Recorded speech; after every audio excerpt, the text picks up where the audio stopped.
Bom, para quem não me conhece, né, eu dou aula particular, eu dou aulas particulares de matemática, química e física, e alguns alunos acabam me enviando dúvidas, né? São alunos que fazem aula comigo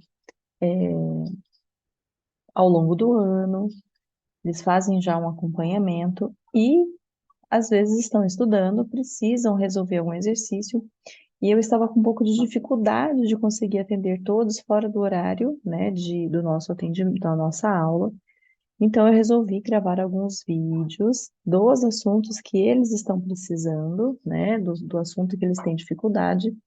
E para facilitar, eu acabei colocando no meu canal por conta de serem vídeos um pouco mais pesados, de eu conseguir mandar por outros aplicativos né, de conversa.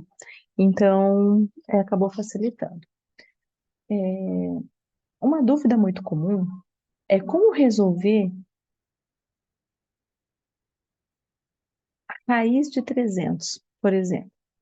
Muitos alunos têm essa dúvida, porque normalmente a gente está acostumado a resolver a raiz quadrada de um número que é quadrado, né? Que tem a raiz quadrada exata, né? Por exemplo, raiz de 64 vai ser 8, porque eu sei que 8 vezes 8 é igual a 64. Como eu faço quando eu tenho raiz de 300? Porque raiz de 300 não é 300 não me dá, né, um número exato, uma resposta exata, né? Como que a gente pode fazer isso daqui?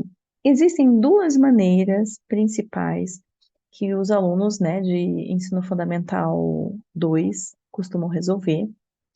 E eu vou mostrar para vocês aqui as duas formas, tá? Uma delas é usando a fatoração e a outra é usando a propriedade de multiplicação de raiz.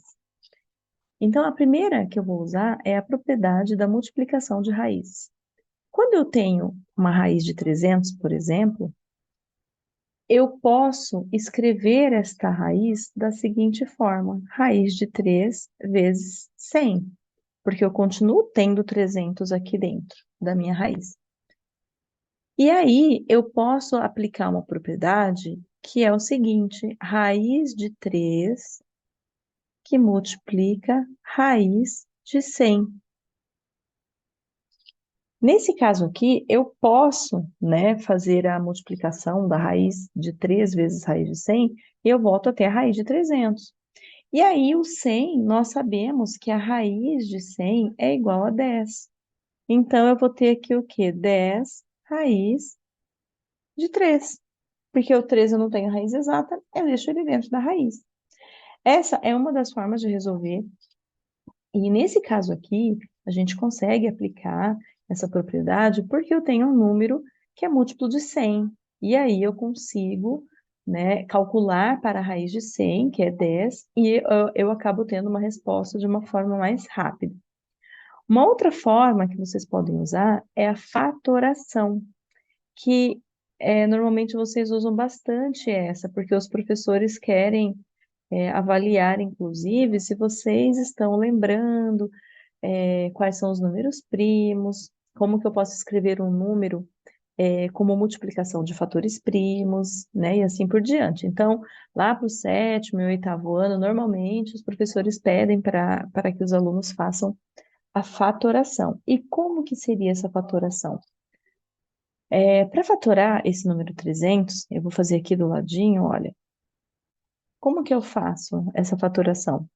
Eu preciso dividir o meu 300 por números primos, até que eu chegue numa situação mais irredutível possível, né? Então, aqui eu vou dividir por 2, eu vou ter 150, eu ainda posso dividir por 2, vou fazer isso, tenho 75, e aí eu sei que o 75 é divisível por 3, né? Ah, Lu, mas como que eu faço para saber se o 75 é divisível por 3?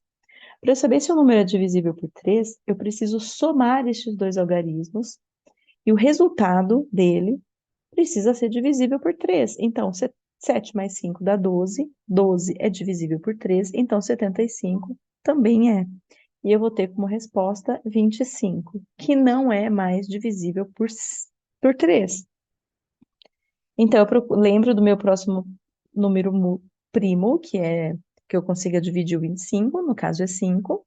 Vou ter como resposta aqui 5, 5 e 1.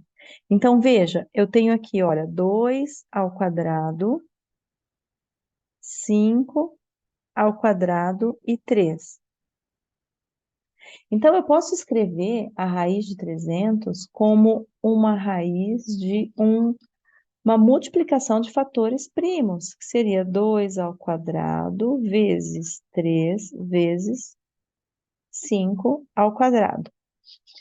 E aqui eu vou lembrar de uma outra propriedade que a gente tem, que é quando eu tenho a raiz quadrada de um número qualquer elevado ao quadrado, eu vou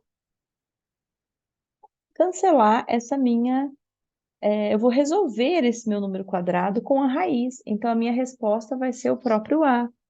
Então, aqui a gente pode observar que eu tenho o 2 elevado ao quadrado e o 5 elevado ao quadrado. Então, estes dois números vão sair da raiz e eu vou ter 2 vezes 5 raiz de 3. Como o 3 não está elevado ao quadrado, ele permanece dentro da raiz.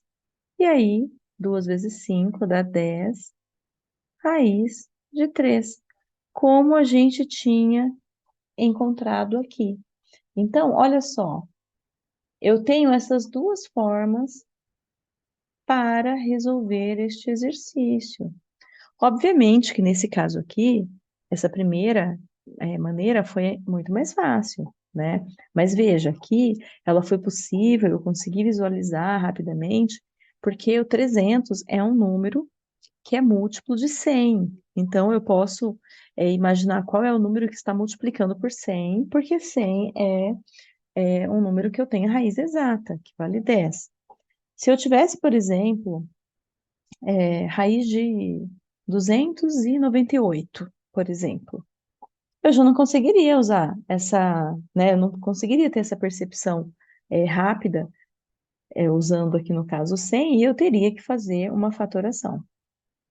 Então, eu espero, Valentina, que você tenha entendido de onde surge esse número. Qualquer dúvida, entre em contato. Um abraço.